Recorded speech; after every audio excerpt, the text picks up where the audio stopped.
हम जान रहे हैं कि आपके साथ कैसा कुचक्र रचा जा रहा है। हम आपकी पीड़ा में स्वयं को पीड़ित मानते हुए आज सिर्फ ये बताने आए हैं कि इस देश का करोड़ों नौजवान जो रोज ये देख रहा है, आप जिस तरह आश्रम के बाहर पिछले 4-5 दिन से बुखार से तड़प रहे हैं, उसके बाद भी सत्य सनातन की रक्षा के लिए आप यहाँ पर डटे हुए हैं। मैं सिर्फ यही बताने आया हूँ कि हम जैसे करोड़ों नौजवान, करोड़ों अधिवक्ता जो आपको देख रहे हैं, जो आपकी बातें सुन रहे हैं, वो ये जान रहे हैं कि आपके साथ सरकार कैसा खेल खेल रही है। मैं शंकराचार्य जी के पास सिर्फ इसलिए गया, मैं उनको ये बताने गया कि आप अकेले नहीं है अधर्म के खिलाफ इस युद्ध में, आप अकेले नहीं है, हम सब आपके साथ हैं। मेरे जैसे करोड़ों नौजवान, करोड़ों अधिवक्ता। ये चीज तो हम मुकदमों से नहीं डरते हैं। अच्छा। दूसरी चीज ये है कि हम सरकारी गुंडाई से भी नहीं डरते हैं। हमें जहां पहुंचना रहता है वहां हम पहुंच कर ही दम लेते हैं। इसका जो भी परिणाम होगा मैं झेलने को तैयार हूँ। प्रशासन मुकदमा करता है, कुछ भी करता है, तो मेरे पास 16 मुकदमे हैं, एक और हो जाएगा 17 हो जाएगा। चलिए, एक 90 साल के बाबा थे, महाराज हैं, उनके बता रहे थे हमारे सर पे किसी पुलिस वाले ने जूता रख दिया। अच्छा। पुलिस के बूटों से रौंदा गया उनको। देखिए, मेरा तो ये मानना है कि कोई भी कानून कभी भी बने तो इस बात का हमेशा ध्यान रखा जाए, और हमारा संविधान और कानून दोनों ये बात कहता है। चूंकि मैं एक अधिवक्ता हूं तो कानून में भी पढ़ा है कि भले ही 100 गुनहगार छूट जाएं, लेकिन एक बेगुनाह को सजा नहीं होनी चाहिए, फांसी नहीं होनी चाहिए। आप कानून बनाते समय इस बात का जरूर ध्यान रखना चाहिए कि अगर किसी ने किसी को बिना गुनाह के फंसाने की कोशिश करी, बिल्कुल, तो उसको उसके ऊपर भी कार्रवाई हो। जो ये प्रावधान इस सरकार ने हटा दिया है, भेदभाव तो मुझे लगता है पहले भी नहीं होता था, और कहीं होता भी था तो उस पर कार्रवाई का प्रावधान था। कानून बनाते समय मैंने पहले भी कहा, इन बातों का ध्यान जरूर रखना चाहिए कि किसी के साथ एक तरफा न होने पाए। नमस्ते, मेरा नाम है अंजनी और आप देख रहे हैं गांव देहात। पूरे देश में यूजीसी को लेकर के एक विरोध का माहौल है, और उस माहौल के बीच लोगों की अलग अलग प्रतिक्रियाएं आ रही हैं। सवर्ण समाज के लोग प्रदर्शन कर रहे हैं, तो दूसरी तरफ अफसरशाही में भी दो खेमे में विचारधारा की लड़ाई बढ़ चुकी है। कुछ लोग उसके विरोध में अपने नौकरी से इस्तीफा दे रहे हैं, तो कुछ लोग योगी सरकार के ऊपर जिस तरीके से लोगों की अपनी प्रतिक्रियाएं चल रही हैं, उसको लेकर भी लोग अपने इस्तीफे को जनता को सौंप रहे हैं। हमारे साथ एडवोकेट वरुण मिश्रा जी हैं, आप कांग्रेस के नेता हैं, और माघ मेले में शंकराचार्य के ऊपर जिस तरीके से उनको स्नान करने से रोका गया प्रशासन की ओर से, जो उनके शिष्य थे, उनके श्रद्धालु थे, उनके ऊपर प्रशासन की कार्रवाई हुई, उसको लेकर के शंकराचार्य इस समय धरने पर हैं। और वरुण मिश्रा जी उस धरने में पहुंच करके इनका एक वीडियो सोशल मीडिया पे वायरल हो रहा है, समर्थन उन्होंने शंकराचार्य को अपना दिया है। हमारे साथ वरुण जी हैं। सबसे पहले तो आपका बहुत बहुत स्वागत है। बहुत बहुत। और कैसे वहां पे आप पहुंचे और जिस तरीके से आपने शंकराचार्य को समर्थन दिया, असल में आपको वहां पे क्या चीजें नजर आ रही हैं? देखिए, हमारे जिस सनातन धर्म से हम जाने जाते हैं, जिस सनातन धर्म में हमने जन्म लिया है, उस सनातन धर्म में शंकराचार्य जी की बहुत बड़ी महिमा है। हम उनको शिव जी का अंश मानते हैं, वो शिवांश हैं हमारे लिए, और उनका एक कहा हमारे लिए वेद वाक्य के बराबर है। पिछले कई दिनों से मैं देख रहा था कि शंकराचार्य जी के साथ जिस तरह से उत्तर प्रदेश की हठी सरकार बर्ताव कर रही थी, वहां का प्रशासन बर्ताव कर रहा था, उन्हें नोटिस दे रहा था, उनसे ये तक पूछ रहा था कि आप शंकराचार्य हैं कि नहीं। बिल्कुल, बिना मेरे कहे आप शंकराचार्य कैसे बन गए। ये सब चीजें मुझे बहुत पीड़ा दे रही थी, और मुझे लगता है कि मेरे जैसे करोड़ों नौजवानों को ये बात पीड़ा दे रही थी। और मैं शंकराचार्य जी के पास सिर्फ इसलिए गया, मैं उनको ये बताने गया कि आप अकेले नहीं है अधर्म के खिलाफ इस युद्ध में, आप अकेले नहीं है, हम सब आपके साथ हैं। मेरे जैसे करोड़ों नौजवान, करोड़ों अधिवक्ता जो घर पर बैठे हैं, देख रहे हैं आपको, सोशल मीडिया के जरिए सुन रहे हैं आपको, वो सब आपके साथ है। मैं ये बताने शंकराचार्य जी को गया था वहां पर। जी, मतलब अभी तक हम लोग देख रहे हैं कि जो विपक्षी पार्टी के लोग हैं वो शंकराचार्य के धरने तक ना पहुंचे, इसके लिए भी सरकार उनको हाउस अरेस्ट कर रही है, उनको नोटिस दे रही है कि आप इस तरीके का कार्य मत करिए, वहां मत पहुंचिए। तो आप कैसे, मतलब पहले से जानकारी वहां पे थी या किस तरीके से? देखिए, पहली चीज तो हम मुकदमों से नहीं डरते हैं। अच्छा। दूसरी चीज ये है कि हम सरकारी गुंडाई से भी नहीं डरते हैं। हमें जहां पहुंचना रहता है वहां हम पहुंच कर ही दम लेते हैं। और चूंकि हमारा दौरा बहुत गुप्त रहा, हमने किसी से चर्चा नहीं की, सिर्फ हमारे जो मैं साथ 20-25 की संख्या में साथी गए थे हमारे, सिर्फ वही जानते थे। हम लोगों ने एट रैंडम एक योजना तैयार की, और उस योजना के तहत हम सीधे वहां पर पहुंचे। बताकर जाते तो निश्चित रूप से प्रशासन नहीं जाने देता, और अब मैं गया हूं तो इसका जो भी परिणाम होगा वो मैं झेलने को तैयार हूँ। प्रशासन मुकदमा करता है, कुछ भी करता है, तो मेरे पास 16 मुकदमे हैं, एक और हो जाएगा 17 हो जाएगा। चलिए, शंकराचार्य की जहां तक बात है, मौनी अमावस्या पर जो है स्नान से उनको रोका गया। उनकी पालकी को त्रिवेणी के कुछ दूर पहले ही जो है पुलिस प्रशासन की ओर से रोक लिया गया। एक वीडियो सोशल मीडिया पे वायरल हुआ, उनके बटुकों की चोटी, उनकी शिखाएं पकड़कर उत्तर प्रदेश पुलिस उनको पीट रही है। इस संदर्भ में शंकराचार्य जी से आपकी बात हुई तो किसी प्रकार का जो है लीगल तरीके की भी कार्रवाई उनकी ओर से? देखिए, मैं तो वहां पर चूंकि गया था जी, और जो अत्याचार हुए हैं लोगों पर सोशल मीडिया पर तो सिर्फ चोटी खींचना, बाल पकड़कर खींचते दिखा। एक 90 साल के बाबा थे, महाराज हैं, उनके बता रहे थे हमारे सर पे किसी पुलिस वाले ने जूता रख दिया। अच्छा। पुलिस के बूटों से रौंदा गया उनको। रोक देना तो कोई बात नहीं, ठीक है, आप रोक देते अगर अव्यवस्था हो रही थी। आपको हिंसा करने की परमिशन किसने दी? और वहां के प्रशासन को ये इजाजत, ये डायरेक्शन किसने दिया कि आप इतने बड़े धर्माचार्य के ऊपर बूटों का प्रयोग करेंगे, उनके बटकों को इस तरह से मारेंगे, उनको नंगा करेंगे और नंगा करके उनको लाठियों से पीटेंगे?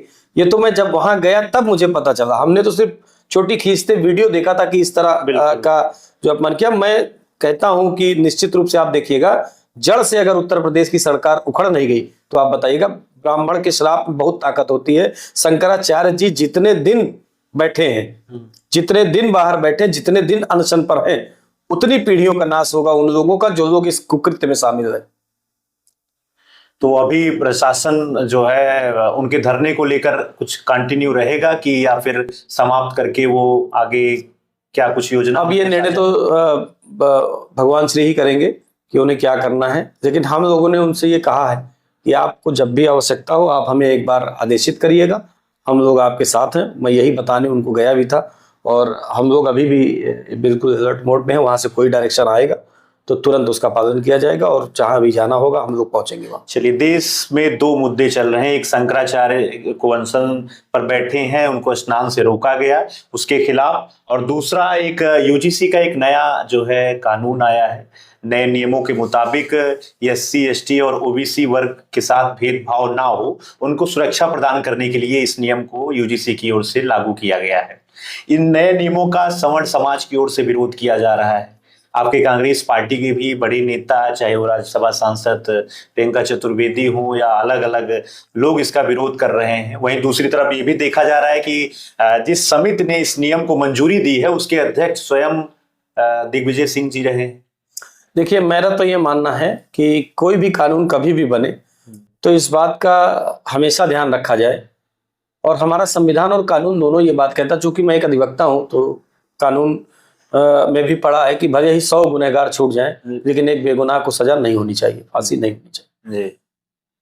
आप कानून बनाते समय इस बात का जरूर ध्यान रखना चाहिए कि अगर किसी ने किसी को बिना गुनाह के फंसाने की कोशिश करी, बिल्कुल, तो उसको उसके ऊपर भी कार्रवाई हो। जो ये प्रावधान इस सरकार ने हटा दिया है, इस सरकार की जो नए नियमों में ये शामिल है कि अगर आपकी शिकायत झूठी पाई जाएगी तो भी आपके ऊपर कोई कार्रवाई, आपके ऊपर कोई ना ही कोई आपके ऊपर जो है एक्शन नहीं लिया जाएगा।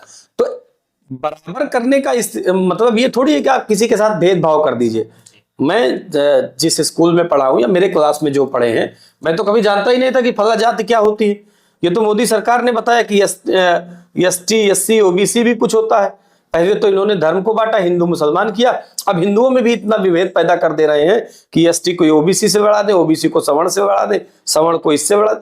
मतलब ये सरकार टोटल, चूंकि इनका धर्म का धंधा कमजोर पड़ रहा है। अयोध्या हारे, इन्होंने देखा कि हमारा धर्म वाला जो धंधा है वो कमजोर हो रहा है, तो ये इसको शिफ्ट कर दिया इन्होंने जाति पर। अब ये जाति आधारित चुनाव कराना चाहते हैं, सवर्ण को एक तरीके से बाहर करके, और ये चाहते हैं कि इनको दूसरी जातियों का वोट बराबर मिल जाए, ये कहने के लिए कि हम आपके हितैषी हैं, और वास्तव में ये हितैषी किसी के नहीं। ओबीसी वर्ग को जो सुरक्षा देने की सरकार बात कर रही है नए नियमों में, आपको क्या लगता है कि ये इन लोगों को शामिल करना एक तरीके से उनके हित के लिए शामिल, उच्च शिक्षण संस्थानों में उनके साथ भेदभाव नहीं होगा इन नियमों से? नहीं, देखिए, भेदभाव तो मुझे लगता है पहले भी नहीं होता था, और कहीं होता भी था तो उस पर कार्रवाई का प्रावधान था। कानून बनाते समय मैंने पहले भी कहा, इन बातों का ध्यान जरूर रखना चाहिए कि किसी के साथ एक तरफा न होने पाए। अब किसी के साथ न्याय करने का ये मतलब नहीं है कि उसको अगले को बिल्कुल ही खत्म कर दिया जाए। समभाव रखना चाहिए। अगर कोई किसी की शिकायत गलत पाई जाए तो उस पर कार्रवाई हो। कुछ इसमें संशोधन ऐसे हैं जो होने जरूरी है, वो हो जाए, किसी को सुरक्षा मिलना कोई खराब बात थोड़ी है, सुरक्षा मिले, ओबीसी एसटी एससी को सुरक्षा मिले, ये तो सब कहते हैं, हम भी कहते हैं इस बात को, हमारे साथ भी बहुत सारे लोग हैं, लेकिन उसका ये मतलब नहीं है कि दूसरे को नुकसान पहुंचा दिया जाए।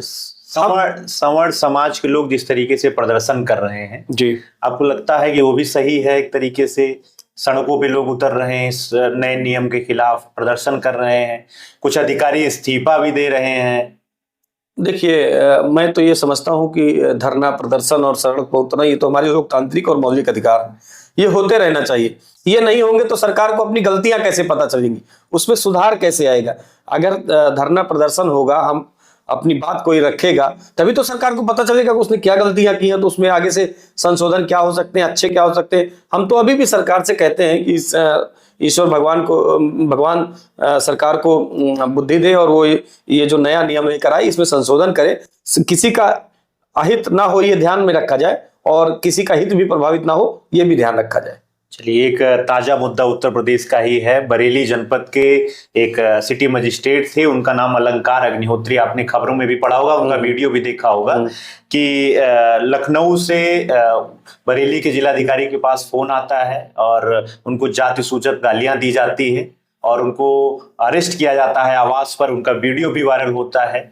बाद में उन्होंने त्यागपत्र पहले दिया था, बाद में उनको सस्पेंड भी किया गया है। क्या लग रहा है कि जिस तरीके से जातिगत मामले सरकार में नौकरशाही में भी खुलकर सामने आ रहे हैं उत्तर प्रदेश में? देखिए, उत्तर प्रदेश की कानून व्यवस्था और उत्तर प्रदेश सरकार के अंदर की व्यवस्था दोनों इस समय बहुत खतरे में, बहुत ज्यादा खींचतान चल रही है। और एक जो तानाशाही रवैया होता है, अधिकारियों को जरूरत से ज्यादा छूट दे देना, मुझे लगता है कि योगी आदित्यनाथ जी के लिए ये बात भारी पड़ेगी और उन्हें नौकरशाही को इस तरह बढ़ावा नहीं देना चाहिए कि कल को वो उन्हीं के लिए खतरा बने। और जिस तरह से उत्तर प्रदेश में योगी जी ने अधिकारियों को फ्री हैंड कर दिया है और नेताओं को अपने शून्य कर दिया है, उसी का परिणाम है कि जो उनके खिलाफ बैठकें हो रही हैं। लोग दबे सुर में ही कह रहे हैं, हमारे तो तमाम भाजपाई मित्र हैं, वो कभी कभी हमसे ही कहते हैं कि यार हमारी सरकार में हमारी नहीं सुनी जा रही, सुनवाई नहीं है, कोई सुनवाई नहीं है। यार जरा एडीएम साहब के यहाँ ये कह देते, हो सकता है आपकी बात सुन रहे थे, डीएम साहब के यहाँ ये काम हो जाता। तो जब जिस पार्टी का कार्यकर्ता इतना परेशान है, जिस पार्टी में अपने कार्यकर्ताओं की सुनी नहीं जा रही, उसके नेताओं की क्या स्थिति होगी? हम लोग बहुत मतलब नजदीक से इसका गहन अध्ययन कर रहे हैं। आप देखिए ना, डिप्टी सीएम है ब्रजेश पाठक जी, कोई बयान अभी तक सुना आपने उनका कभी कि आप किसी के पक्ष में उन्होंने दिया? हाँ, शंकराचार्य जी के मुद्दे पे भी वो चुप रहे, लेकिन हर जगह चुप रहे, क्योंकि कुर्सी खतरे में। जानते हैं कि एक तो बैठने के लिए स्टूल मिला है और जहां खड़े हुए बोलने के लिए तुरंत पीछे से स्टूल खिसका दिया जाएगा, गिर जाएंगे मंत्री जी। तो उनको पता है उन्हें अपनी कुर्सी सेव करनी है और यहाँ हर आदमी अपनी कुर्सी सेव करने के लिए लगा हुआ है। न किसी को समाज की चिंता है, न किसी को यूजीसी पे बोलना है, न किसी को भगवान शंकराचार्य जी पर बोलना है, सब अपने अपने को बचाए हुए घूम रहे हैं।